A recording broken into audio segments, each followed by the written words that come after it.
Hello guys, कैसे हैं आप सभी। Welcome to the another video lecture of Nancer tutorials. आज इस वीडियो लेक्चर में जो चीज हम देखेंगे वो रहेगा about the ABO blood grouping system and erythroblastosis fetalis के बारे में। लेकिन गाइस, उसको समझने के पहले आपको ये चीज जान लेना है दैट व्हाट इज अग्लूटिनेशन। ठीक है, तो अग्लूटिनेशन मींस क्या होता है गाइस कि जब कोई एंटीबॉडी बराबर अपने कोई स्पेसिफिक एंटीजन को जाकर बाइंड कर देगी और क्या होगा कि वहां पर एक क्लम्प का फॉर्मेशन, मतलब एक गुच्छा बन जाएगा उन एंटीजन्स का। तो उसी चीज को हम क्या कहते हैं दोस्तों, अग्लूटिनेशन। चलो उसको समझते हैं। ये हमारी एंटीबॉडी है। एंटीबॉडी के पास हमेशा पैराटोप वाला साइड होता है जिसको हम कहते हैं एंटीजन बाइंडिंग साइड। ओके, और वही ये जो रेड कलर के आपको दिखाई दे रहा है ये क्या है गाइस, एंटीजन। तो एंटीजन के पास में कौन सा क्या होता है, epitope means antibody binding side. तो ये है ब्लू वाले एपिटोप। ओके, अब क्या होगा, ये एंटीबॉडी इस एपिटोप को जाकर बाइंड करेगी।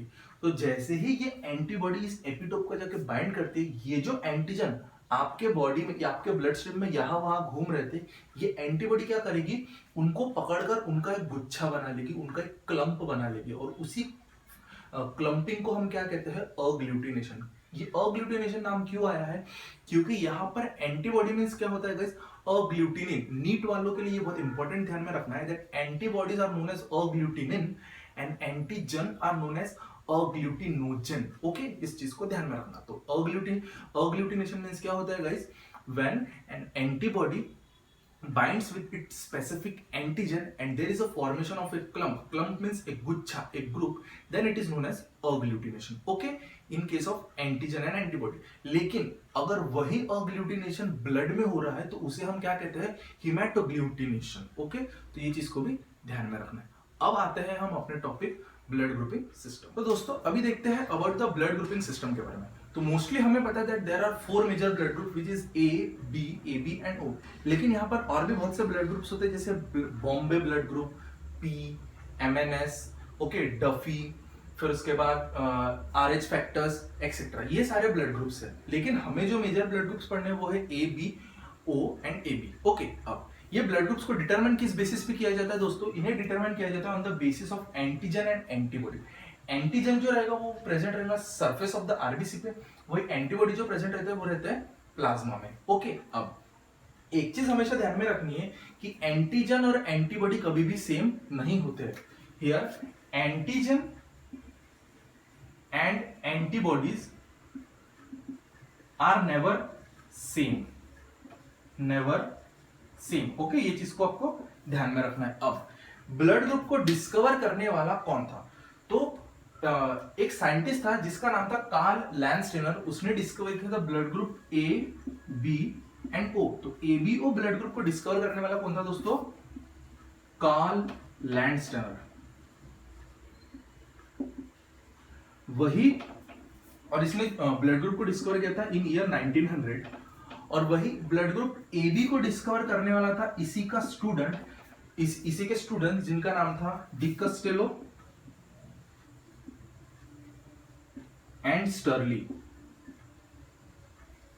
ओके, इन ईयर 1902, जिसके लिए इन्हें नोबेल प्राइज भी मिला था। ओके, अब इन्होंने ऐसा क्या देखा कि कार्ल लैंडस्टेनर ने उसे कहा ब्लड ग्रुप, ये ब्लड ग्रुप ए है, ये ब्लड ग्रुप ओ है, ये ब्लड ग्रुप ए बी है करके। ठीक है, ये ब्लड ग्रुप बी है करके। तो इन्होंने ऐसा क्या देखा, तो चलो देखते हैं।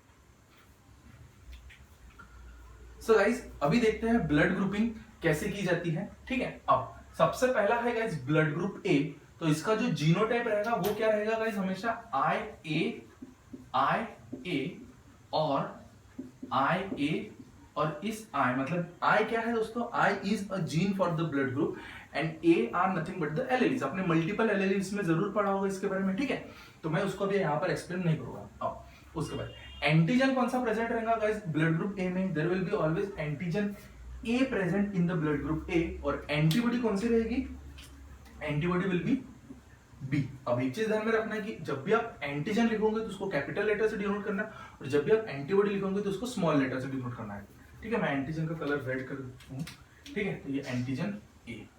नेक्स्ट ब्लड ग्रुप बी, तो जीनोटाइप रहेगा उसका आई बी और I B I. Okay, antigen जो प्रेजेंट रहेगा उसके ऊपर में वो रहेगा बी, और एंटीबॉडी जो रहेगी वो कौन सी रहेगी गाइस, स्मॉल ए, ठीक है। नेक्स्ट आता है ब्लड ग्रुप ए बी, तो इसके जीन के ऊपर में दोनों एलीलीज मिलेंगे आपको, आई ए और आई बी, ठीक है। लेकिन अब एक चीज ध्यान में रखना है कि जो ब्लड ग्रुप ए बी होता है, इसके पास में जो एंटीजन्स होते हैं वो बोथ द एंटीजन्स प्रेजेंट रहते हैं, मतलब ए एंटीजन भी होगा और बी एंटीजन भी होगा, ठीक है। तो ये एंटीजन ए एंड बी, लेकिन इसके पास में एंटीबॉडी प्रेजेंट नहीं होती है, ओके। अब नेक्स्ट आता है ब्लड ग्रुप ओ, तो यहां पर गाइस होता क्या है कि इसके जो जीन्स होते हैं इसके ऊपर में कोई भी एंटीजन प्रेजेंट नहीं होता है, या आप बोल सकते हो कि इसके ऊपर में एच एंटीजन प्रेजेंट रहता है, ठीक है, या फिर कोई भी एंटीजन प्रेजेंट नहीं रहता, ठीक है। तो कुछ इस तरीके से इसको लिख सकते हैं, ठीक है। एंटीजन, नो एंटीजन प्रेजेंट, और बहुत सी जगह लिखा जाता है there is antigen H present, तो ये भी चीज ध्यान में रखना है। And antibody, both the antibodies, antibody A भी रहेगी और एंटीबॉडी बी भी रहेगी, ठीक है। अब ये आपको समझ में आ गया कि अगर ब्लड ग्रुप ए है तो एंटीजन ए एंटीबॉडी बी, अगर ब्लड ग्रुप बी है तो एंटीजन बी एंटीबॉडी ए, अगर ब्लड ग्रुप ए बी है ध्यान रखना है both the antibodies, no antigen, और अगर ब्लड ग्रुप ओ है तो no antigen both the antibodies, ठीक है। अब ये देखते हैं कि रिसीव और डोनेट सिस्टम इनमें कैसे होता है। तो सबसे पहले यहां पर मैं लिख देता हूं डी मतलब डोनेट और आर मतलब रिसीव, ठीक है। अब यहां पर देखते हैं कि क्या होगा। अब सबसे पहले देखते हैं ब्लड ग्रुप ए, तो ब्लड ग्रुप ए जो डोनेट कर सकता है वो किसको डोनेट कर सकता है दोस्तों, वो डोनेट करेगा ए और ए बी को, और रिसीव किससे कर सकता है वो सिर्फ और सिर्फ ए से और ओ से, ठीक है। उसके बाद ब्लड ग्रुप बी की बात करें तो वो डोनेट कर सकता है सिर्फ और सिर्फ ब्लड ग्रुप बी और ए बी को, और रिसीव कर सकता है सिर्फ और सिर्फ बी और ओ से, ठीक है। नेक्स्ट है ब्लड ग्रुप ए बी, तो ये डोनेट कर सकता है सिर्फ और सिर्फ ए बी को, लेकिन ये रिसीव कर सकता है ब्लड ग्रुप ए से भी, बी से भी, ए बी से भी और ओ से भी, ठीक है। तो ये चीज को ध्यान में रखना है, ओके। अब आते हैं ब्लड ग्रुप ओ में, तो ये जो डोनेट कर सकता है ये डोनेट कर सकता है blood group A B O, okay, और रिसीव कर सकता है सिर्फ और सिर्फ ब्लड ग्रुप ओ से। तो ये चीज आपको ध्यान में रखनी है। अभी आपको ब्लड ग्रुप ए बी और ओ में क्या चीज नजर आ रही है कि blood group A B receive सबसे कर सकता है और ब्लड ग्रुप ओ डोनेट सबको कर सकता है, इसीलिए blood group A is known as universal receiver, okay, और blood group O is known as universal donor, ठीक है। तो ये चीज को ध्यान में रखना है। अभी आगे देखते हैं कि क्यों ऐसा है कि ब्लड ग्रुप ए ही ए से रिसीव कर सकता, क्यों ऐसे कि ब्लड ग्रुप बी ही बी से रिसीव कर सकता, और ए बी के बारे में ए और ए। अब गाइस देखते हैं सिग्निफिकेंस क्या होता है डोनेट करने में और ब्लड को रिसीव करने में, ठीक है। तो एक एग्जांपल लेते हैं दो पर्सन का, एक है पर्सन आई मतलब पर्सन वन और एक है पर्सन टू, ठीक है। पर्सन वन जो है उसका जो ब्लड ग्रुप है दोस्तों वो है ब्लड ग्रुप ए, ठीक है। तो ऑफ कोर्स उसके आरबीसी के ऊपर में एंटीजन कौन सा रहेगा, बराबर बिल्कुल ए एंटीजन रहेगा, ठीक है। उसके ऊपर में एंटीजन कौन सा रहेगा, हमेशा ए एंटीजन, ठीक है। तो ये हमने लिख दिया है आरबीसी के ऊपर में एंटीजन ए, और उसके प्लाज्मा में कौन सा एंटीबॉडी रहेगा दोस्तों, वो रहेगा एंटीबॉडी बी, ठीक है। अब क्या हो रहा है कि ये है पर्सन टू, जिससे ये क्या करेगा, इसको ब्लड डोनेट करेगा, ठीक है। ये क्या करेगा, इसको ब्लड डोनेट करेगा। तो ब्लड डोनेट करने के लिए इंपॉर्टेंट ये है कि इसके भी आरबीसी पे एंटीजन ए प्रेजेंट रहना चाहिए, ठीक है। मैंने क्या बोला कि ये है डोनर एक, ओके, और ये है रिसीवर। तो जो भी डोनर रहेगा उसके आरबीसी पर एंटीजन ए प्रेजेंट रहना चाहिए। तो एंटीजन ए कब प्रेजेंट रहेगा इसके आरबीसी पे, सबसे पहली तो इसका अगर ब्लड ग्रुप ए है तो इसके आरबीसी पे एंटीजन ए प्रेजेंट रहेगा, ठीक है। अगर इसका ब्लड ग्रुप ओ है तो इसके आरबीसी पे कोई भी एंटीजन नहीं है तो कोई प्रॉब्लम ही नहीं होगी, ठीक है। तो अब क्या हो रहा है कि ये इसकी आरबीसी है, इसके आरबीसी पर प्रेजेंट है ब्लड ए एंटीजन, क्योंकि इसका ब्लड ग्रुप ए था, और अगर इसका ब्लड ग्रुप ओ है तो इसके आरबीसी पर एक भी एंटीजन प्रेजेंट नहीं है। ठीक है, तो कोई भी प्रॉब्लम नहीं अगर एंटीजन प्रेजेंट नहीं है तो होगा क्या कि ये आरबीसी इसके ब्लड स्ट्रीम में चली जाएगी, कोई प्रॉब्लम नहीं होगा क्योंकि ए मैच हो गया। ठीक है, फिर ओ वाले की भी आरबीसी इसके ब्लड स्ट्रीम में चली जाएगी, तो वहां पर तो कोई एंटीजन प्रेजेंट ही नहीं है, तो इसको कोई प्रॉब्लम भी नहीं होगी। ठीक है, बट इन केस अगर कोई डोनर है और अगर उसका ब्लड ग्रुप है बी, तो होगा क्या कि इसकी जो आरबीसी रहेगी, इस आरबीसी के ऊपर में एंटीजन कौन सा रहेगा दोस्तों? Of course B. तो जब बी एंटीजन या बी ब्लड ग्रुप जब इसके ब्लड स्ट्रीम में जाएगा तो यहां पर ए बी के साथ मैच कर रहा है क्या? नहीं। और यहां पर क्या हो जाएगा? अग्लूटिनेशन, जो मैंने आपको स्टार्टिंग में बताया था, याद है? ये एंटीजन है बी और ब्लड ग्रुप ए के पास में कौन सा एंटीबॉडी है? बी। तो ये एंटीजन बी और ये एंटीबॉडी बी, एंटीजन बी और एंटीबॉडी बी के बीच में क्या हो जाएगा? तो एंटीजन एंटीबॉडी इंटरैक्शन, जिस चीज को हम क्या कहते हैं? अग्लूटिनेशन, जिस वजह से क्या हो जाएगा? There will be the formation of the clump of blood which will lead to haemolysis, means वहां पर हीमोग्लोबिन का ब्रेकडाउन स्टार्ट हो जाएगा, फिर उस पर्सन को एनीमिया हो जाएगा, मतलब ब्लड की कमी होना स्टार्ट हो जाएगी, फिर जॉइंडिस भी हो सकता है। जॉइंडिस क्या होता है हम आगे देखेंगे, एरिथ्रोब्लास्टोसिस फेटालिस में क्या होगा। ठीक है, तो ये सारी चीजें होना स्टार्ट हो जाएंगी और धीरे धीरे क्या होगा, अगर उस पर्सन को ट्रीट नहीं किया गया तो होगा क्या? उस पर्सन की मौत हो जाएगी। इसीलिए क्या होता है कि कोई भी मिसमैच ब्लड ग्रुप किसी को डोनेट नहीं किया जाता। अभी एक और एग्जांपल ले लेते हैं about the blood group A B. ठीक है, तो अब if a person has blood group A B, तो उसके पास में बोथ द एंटीजन प्रेजेंट रहते हैं। हमने पहले ही देखा that blood group A B consist of both the antigen on the surface of RBC. तो ये ए भी आ गया और ये बी भी आ गया। अब क्या होगा कि जब ये आरबीसी इस पर्सन के ब्लड स्ट्रीम में पहुंचेगा तो उसके साथ में इसके सारे एंटीजन्स भी जाएंगे। तो यहां पर ए मैच कर लिया ए के साथ, लेकिन दोस्तों बी बच गया ना, तो बी अब किसके साथ मैच करेगा? इस एंटीबॉडी के साथ। And same thing will happen as the thing happen with the B blood group, कि यहां ये B antigen will interact with B antibody and this will lead to antigen antibody interaction, which is nothing but the agglutination, and in case of blood it is known as heme agglutination. Okay, तो ये चीज को ध्यान में रखना है।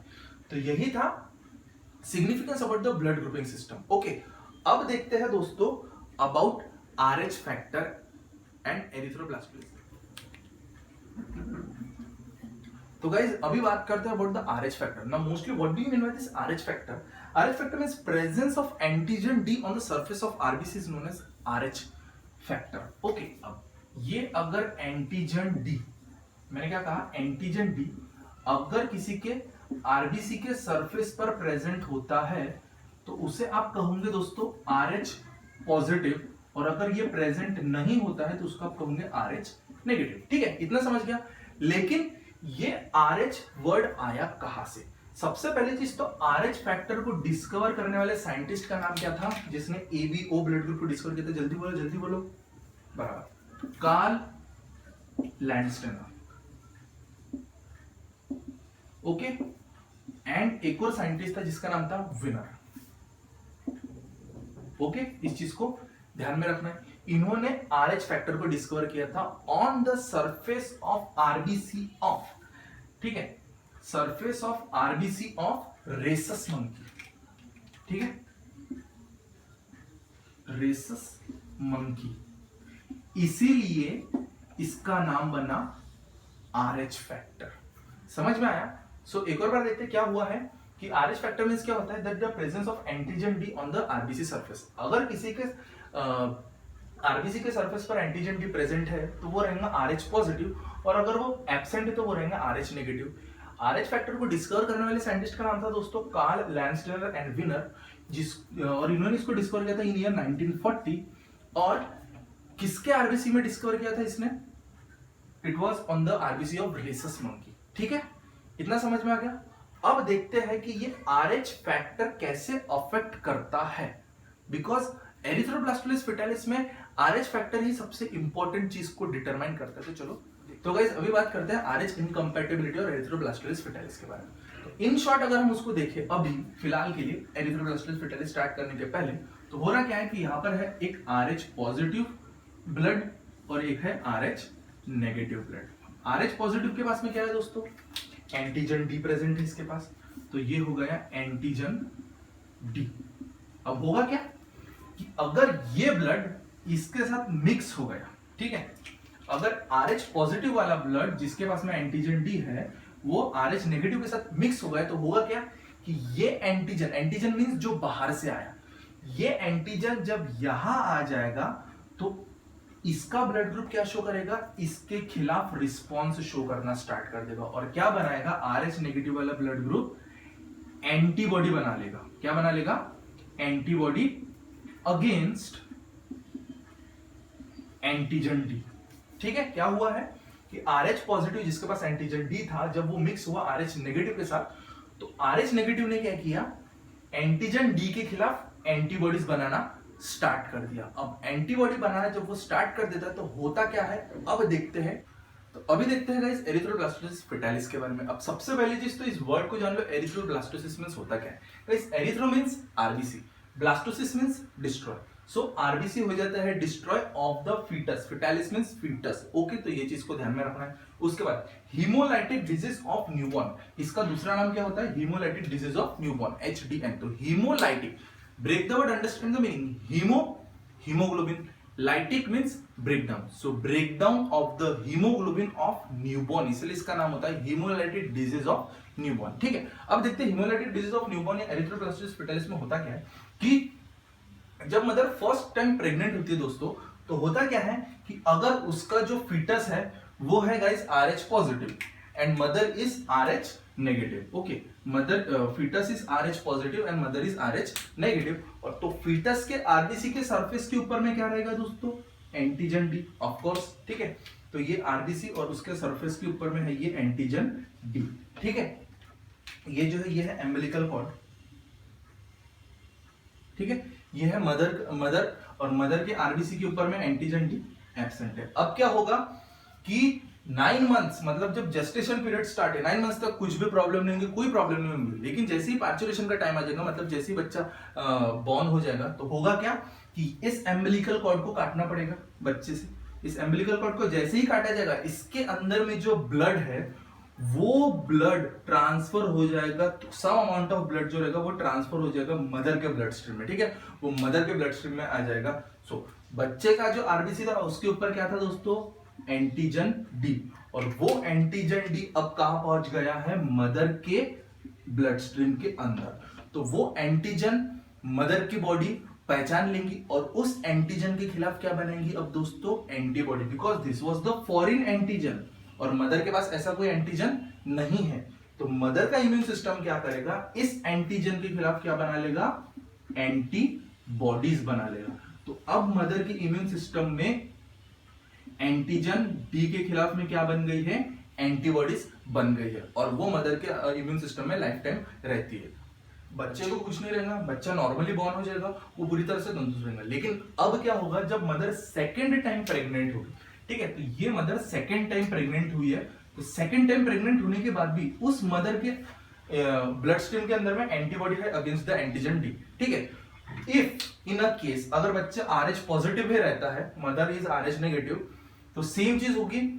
लेकिन इस वक्त क्या होगा कि मदर का इम्यून सिस्टम इस RH पॉजिटिव के एंटीजन डी को पहचान लेगा, और ये एंटीबॉडी जो मदर के ब्लड स्ट्रीम में या इम्यून सिस्टम में है वो एंटर करेगी वाय द प्लेसेंटा। ठीक है, ये अभी तक एम्बिलिकल कॉर्ड कटी नहीं है, वाय द प्लेसेंटा ये एंटीबॉडी फीटस के ब्लड स्ट्रीम में एंटर करेगी। तो कौन सी एंटीबॉडी वाया प्लेसेंटा फीटस में एंटर करती है गाइस? IgG। ओके, सो ये एंटीबॉडी एंटर करी and this antibody is against the antigen D. तो जैसे ही एंटीबॉडी एंटर करेगी इनसाइड द फीटस, वहां पर क्या होगा, एंटीजन एंटीबॉडी इंटरैक्शन।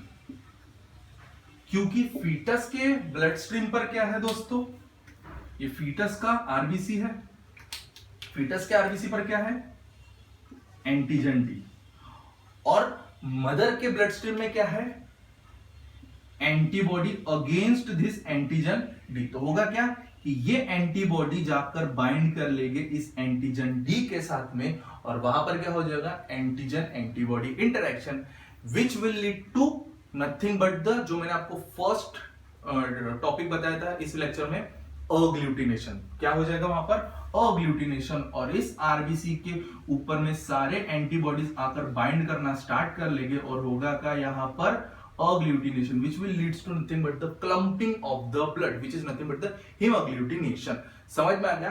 तो इस छोटे से बच्चे के ब्लड स्ट्रीम में क्या हो जाएगा दोस्तों, अग्लूटिनेशन, मींस उसका जो खून रहेगा वो जमना स्टार्ट हो जाएगा, और जिस समय उसका खून जमना स्टार्ट हो जाता है, उसके आरबीसी जो इमेच्योर आरबीसी रहते हैं दोस्तों, वो ब्रेक करना स्टार्ट करते हैं, और ब्रेक करने की वजह से हो जाता क्या है, उस फीटस को एनीमिया।